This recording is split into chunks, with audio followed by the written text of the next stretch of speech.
नमस्कार, मी चंदन गायकवाड पुरंदर एक्सप्रेसमध्ये आपले स्वागत करीत आहे। सासवड तालुका पुरंदर येथील महाराष्ट्र एज्युकेशन सोसायटीच्या वाघिरे माध्यमिक व उच्च माध्यमिक विद्यालयाचे मुख्याध्यापक दत्ताराम राजाराम रामदासी यांचा सेवापूर्ती समारंभ 31 जुलै रोजी आचार्य यात्रे सांस्कृतिक सभागृहात कार्यक्रमाचे अध्यक्ष व महाराष्ट्र एज्युकेशन सोसायटीचे नियामक मंडळाचे अध्यक्ष बाबासाहेब शिंदे यांच्या हस्ते स्मृतिचिन्ह, प्रशस्तीपत्रक, शाल, श्रीफळ देऊन सत्कार करण्यात आला। यावेळी शिंदे बोलत होते।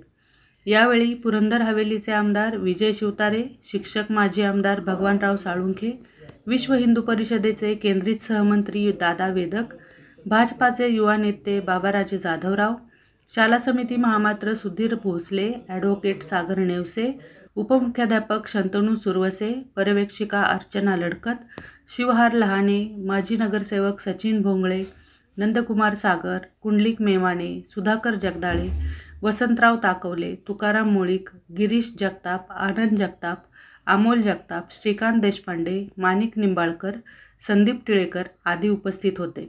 कार्यक्रमाचे प्रास्ताविक उपमुख्याध्यापक शंतनू सुरवसे यांनी केले। सूत्रसंचालन तर आभार यांनी मानले। यावेळी बोलताना महाराष्ट्र एज्युकेशन सोसायटीचे नियामक मंडळाचे अध्यक्ष बाबासाहेब शिंदे काय म्हणाले ते पहा। अशाच पद्धतीने आपल्या संसारावरती नांगर फिरून या संस्था उभ्या केल्या। आजही आपली बळीसुची ही तीच परंपरा आहे। त्यामुळं आम्ही शिक्षकांना एकाच गोष्टी फक्त ते शिक्षक स्वतःहून करतात ते आपण त्या परंपरेतले आहोत।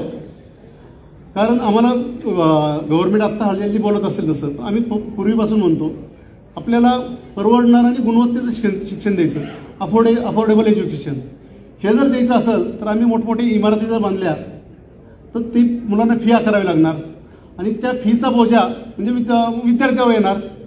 म्हणून आम्ही त्या अफोर्डेबल एज्युकेशनपासून दूर जातो, पण आम्ही कधी विद्यार्थ्यांवर तो लोड देत नाही।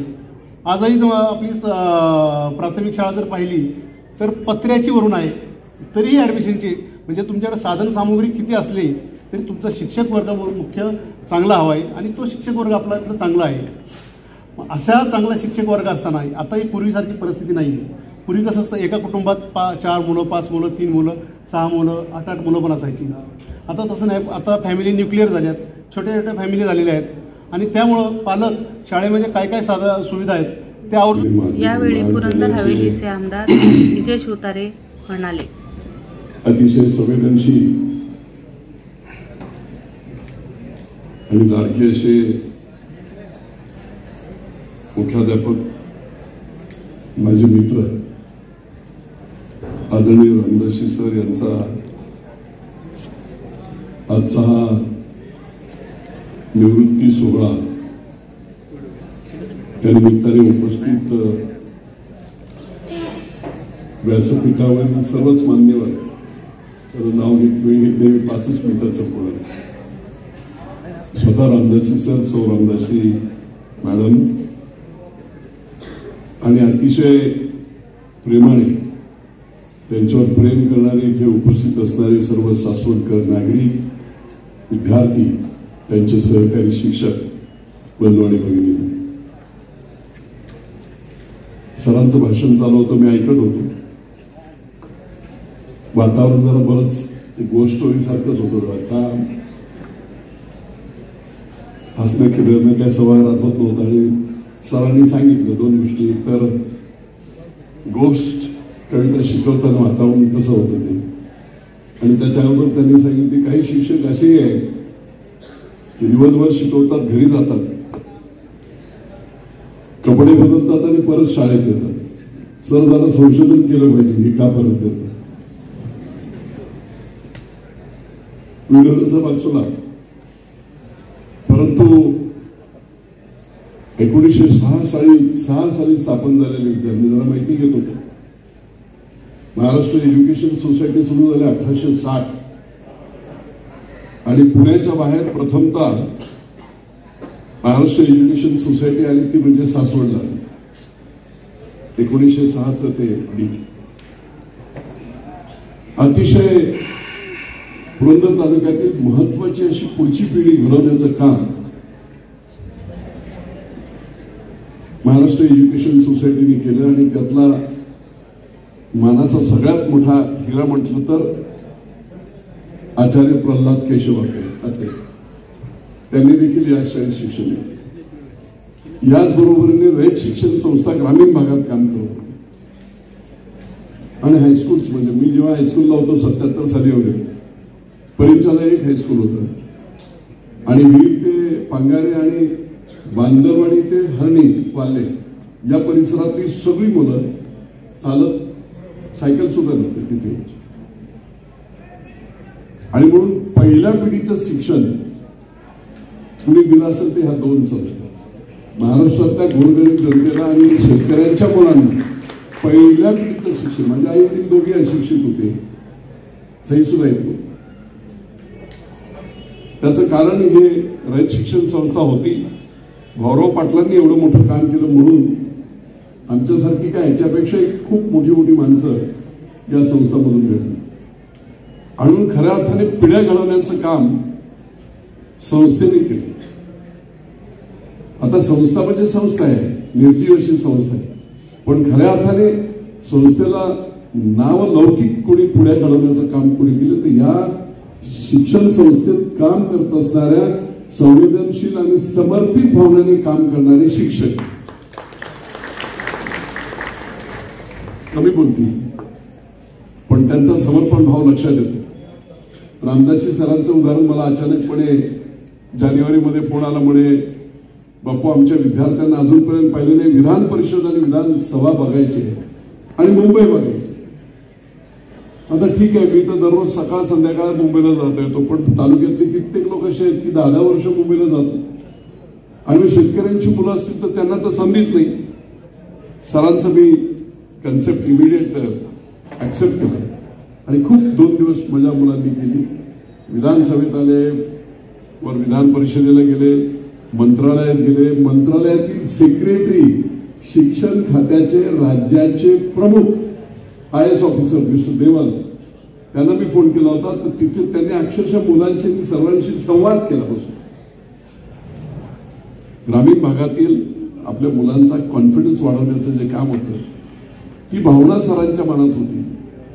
मी फक्त त्याला मूर्त स्वरूप दिलं. अशा शिक्षणामुळेच अद्वितीय अशी व्यक्तिमत्व घडले.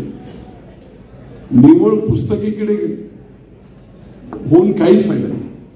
व्यक्तिमत्व विकास आणि पर्सनॅलिटी डेव्हलपमेंट ज्याला म्हणतात, आपल्या विद्यार्थ्यांचा आत्मविश्वास वाढवायचा, त्यांना तशा प्रकारचे संस्कार द्यायचे. हो, तू सुद्धा एवढा मोठा होऊ शकशील. अब्दुल कलामांचं उदाहरण देताना शिक्षक कित्येक ठिकाणी मी पाहिलेले, किंवा पेपर टाकायचे, दूध विकायचे, इंजिनियर झाले, पायलट झाले, शास्त्रज्ञ झाले आणि देशाचे राष्ट्रपती झाले.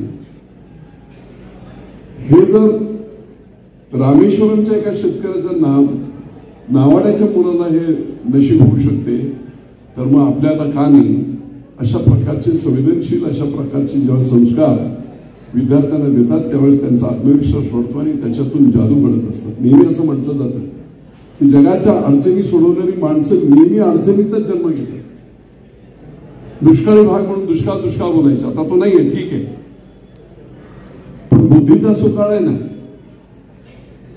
पुढील 10,000 वर्षात होणे नाही असं ज्यांच्यासाठी बोलले जातं ते आचार्य अत्रेंचा जन्म इथेच का व्हावा, याच मातीत का व्हावा. उमाजी नाही तिथेच का तयार व्हावे. आमच्या खंडोबाचं संपूर्ण महाराष्ट्राचं कुलदैवत पुरंदरच्याच मातीत का असावं. म्हणून की हा फक्त योगायोग नाही, त्याच्या पाठीमागे खूप मोठं अधिष्ठान आहे. आणि म्हणून इथे शिकवणारे सगळे शिक्षक 100% रिझल्ट किती शाळांचे त्यांच्या जवळजवळ 70-80% ग्रामीण भागातल्या शाळांचे सुद्धा 100% रिझल्ट आहे. दिवस रात्र का. म्हणजे मी विजय शिवतारे घडला का तर एक विष्णू गुरुजी ग्रुप दाखवले मला भेटले नसते तर विजय शिवतारे या परिस्थितीत नसता, वेगळ्या परिस्थितीत असता. एका शिक्षकामुळे काय होऊ शकते याचं एक मूर्तिमंत उदाहरण मी स्वतः आहे. आणि एवढे डेडिकेशनने शिकवलं. त्या काळात मी नेहमी सांगतो की संध्याकाळी 5ला शाळा सुटल्यानंतर परत आम्हाला 7 वाजता बोलावलं जायचं. 2 तास 9 वाजेपर्यंत शिकवायचे. तिथेच शाळेत झोपायचे 20 मुलं 7वी. सकाळी 5:45 वाजता ते परत येणार, गॅसची बत्ती लावणार, 5 ते 7 पुन्हा शिकवणार. आणि म्हणून राम श्याम ताकवले या सगळ्यांचे गुरुजी, माझे गुरुजी विष्णू गुरुजी दाखवले होते, ज्यांच्यामुळे आम्ही सगळे रामदासी MA BEd BSM या सर्व सभागृहामध्ये उपस्थित असलेले विविध शाळांतील दत्ताराम रामदासी आजचे सत्कार मिळते आणि त्यांचा सत्कार त्यांच्या हस्ते होणार आहे. त्या संस्थेचे म्हणजेच महाराष्ट्र युनिव्हर्सिटी सोसायटीचे अध्यक्ष माझे मित्र, तुमच्या सर्वांचे बाबासाहेब, माझे सहकारी मित्र बाबा यांच्या शुभ हस्ते त्यांचा सत्कार होतो आहे. खूप मोठी आनंदाची गोष्ट झालेलाच आहे. आत्ता आलेले सोसायटीचे दुसरे ट्रस्टी कुलकर्णी साहेब, साळुंके साहेब, सर्व मान्यवर, रामदासी सरांवर प्रेम करणारे सर्व विद्यार्थी, आपटेष्ट, नातेवाईक व मित्रपरिवार. वहिनीने आत्ताच सांगितलं नावातच सगळे. नावच असं आहे की त्यांच्याबद्दल बाकी काय सांगायची गरज नाही. ज्या ज्या वेळेला सरांना भेटायला जातो, मी जाणं म्हणजे काय, माझं काहीतरी ॲडमिशन करता जातो, दुसरे काही जात नाही. दुसरं काही कामच नसतं शाळेमध्ये. आणि त्यांनी कधी मला खाली मोकळ्या हाताने पाठवलेलं नाही, फक्त खिसा मोकळा केलेला संस्थेला स्वतः करताना. आणि अशा रामदासी सरांना सेवानिवृत्तीचा कार्यक्रम इथं आहे. सगळ्यांनी त्यांच्या दीर्घ आयुष्याकरता त्यांना शुभेच्छा दिल्या. मी सरांना सांगितलं असं दीर्घ आयुष्य मिळत नसतं, त्याच्याकरता खूप त्याग करावा लागला. वहिनी त्यांना एक टाइम जेवायला द्यायचे, कारण का पचणार काय ना, शाळेत काम असायचं. आता घरी काय करणार ना, पचवणं अवघड असतं. लोक काय करतात, रात्री खूप खातात, सकाळी चालायला जातात. मी काय नाही, काल खूप जेवलोय, आता जरा चालतो. खायचंच आहे रात्रीचं काय सर, मी खाल्ल्याने काय होत नाही, मी एक टाइमच जेवतो. मला लोक आता ते कुलकर्णी साहेबांनी खूप तब्येत कमी केली, म्हटलं मी आता एक टाइमच जेवतो. माणसाला लागतं किती, फार थोडं लागतं. त्यांच्या कधी मी ऑफिसमध्ये गेले की मला व्हिएतनामच्या पहिले राष्ट्राध्यक्षांची आठवण येते. 90च्या दशकात या काळामध्ये मला व्हिएतनामला जायची संधी मिळाली आणि तिथले पहिले राष्ट्राध्यक्ष हो ची मिन त्यांच्या कार्यालयामध्ये तसं ते छोटंसं संग्रहालय केलं, त्याच्यामध्ये मी गेलो. शाबाची फरशी, याचा जुना टेबल, त्याला एक वटकावून लावलेलं आणि तीच मूर्ती त्यांचा तिथं. मी तर त्यांना कधी त्यांचा फोटो होता तिथं. रामदासी सेम तुमच्यासारखं ते साधं कार्यालय, जुना टेबल, ती शाबात फरशी, फक्त जॅकेट नाही घातलं, तुमच्यासारखाच चेहरा होता त्यांचा. ज्या माणसाने बलाढ्य देशाबरोबर खूप वर्ष लढाई केली, शेवट अमेरिका हात टेकले, परत निघून गेली. संघर्षमय, तसं तुमची खूप संघर्षमय कहाणी आहे. तुम्ही मला एक दिवशी सांगितली होती. असं काय अचानक इथं बसलेत आणि असं नाही झालं. लोक जॅकेट घालतात, पण तुमच्या जॅकेटामध्ये एक वेगळं वलय आहे, त्याला एक ओलावा आहे आणि तो ओलावा तुमच्या कष्टातनं खडतर परिस्थितीवर मात करून निर्माण केलेला आहे. बाबांबद्दल बोललो नाही तर खूप काही फार वेळ थोडा आहे, कारण का आत्ताच सांगितलं 5 मिनिटात उरका. बाबा आमचे मित्र आहेत. सोसायटीला मी खूप वर्ष ओळखतो आहे, संस्थेलाही खूप बघितलं आहे. अनेक संस्थेच्या शाळेमध्ये मी जाऊन आलो आहे. पण या संस्थेचा कायापालट बाबांनी खूप मोठ्या चांगल्या पद्धतीने केलेला आहे. इंजिनिअरिंग कॉलेजेस, लॉ कॉलेजेस, त्याला एक नवीन रूप देण्याचं काम तुम्ही करताय. तुमची सर्व संचालक मंडळ करते, खूप चांगली गोष्ट आहे. कारण का बाबांकडे विजन आहे. विजनच्या माध्यमातून बाबांचं खूप चांगल्या पद्धतीने काम चाललं. मध्यंतरी काही काळ गेला, कारण का ते विजन नव्हतं. कारण का तशी ती पद्धती संस्था चालवायची, गरिबांना शिकवायचं, हेच विजन होतं. सर्वसामान्य कुटुंबातली मुलं तिथे शिकली पाहिजे, ज्ञानदानाचं काम झालं पाहिजे. पण आता या युगाबरोबर इतर संस्थेबरोबर हे चाललं पाहिजे. बाबांच्या लक्षात आले आणि बाबांनी ठरवलं त्याचा कायापालट करायचं. संपूर्ण आराखडा तयार केला.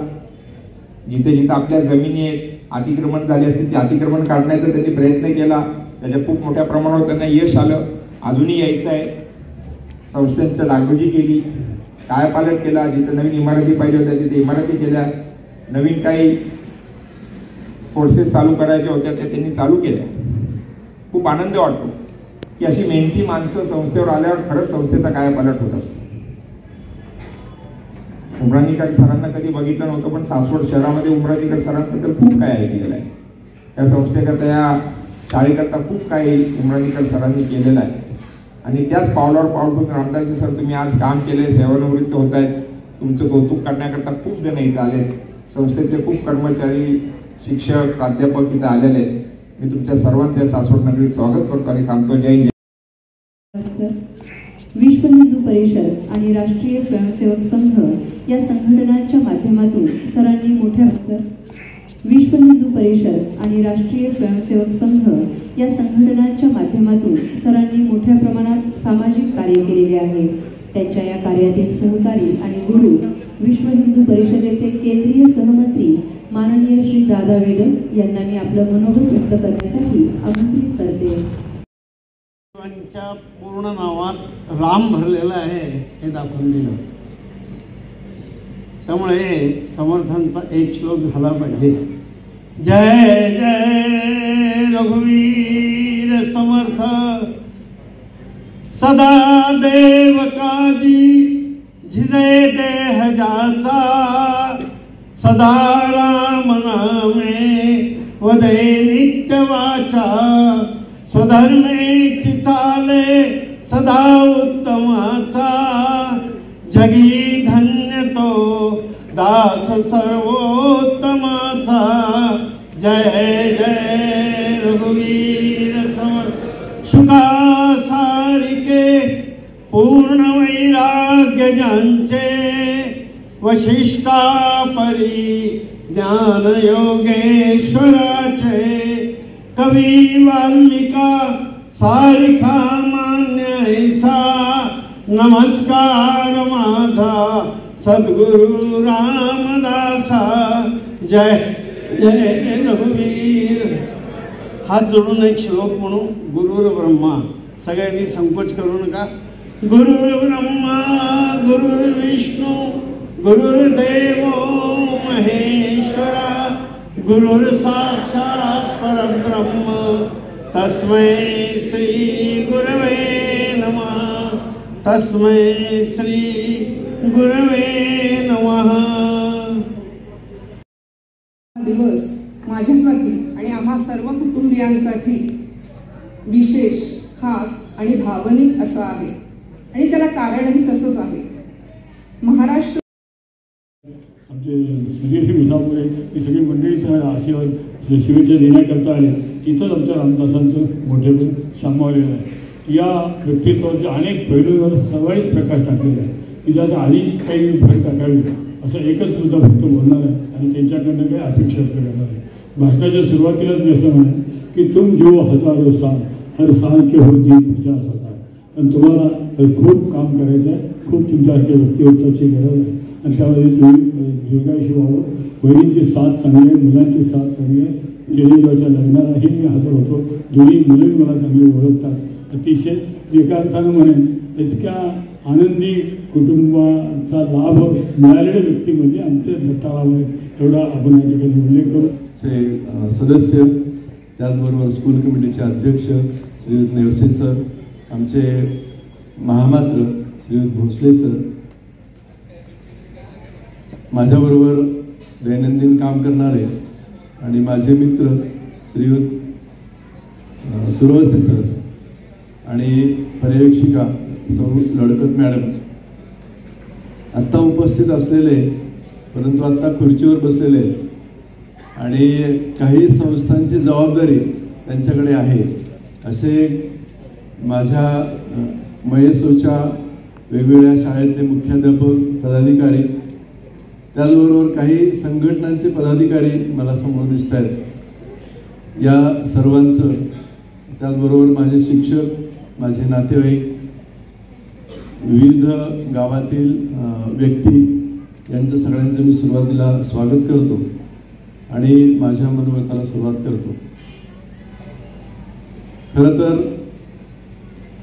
कुणाच्याही जीवनाची सुरुवात आणि शेवट हा नैसर्गिकरित्या होत असतो, पण ज्या व्यक्तीला एखादी चांगली साथ लागते, ज्या व्यक्तीला बालपणापासूनच चांगले संस्कार होतात, अशा व्यक्ती वेगळ्या, आणि ज्यांच्यावर संस्कार होत नाहीत परंतु त्यानंतर घडवावे लागतात, अशा व्यक्ती वेगळ्या असतात.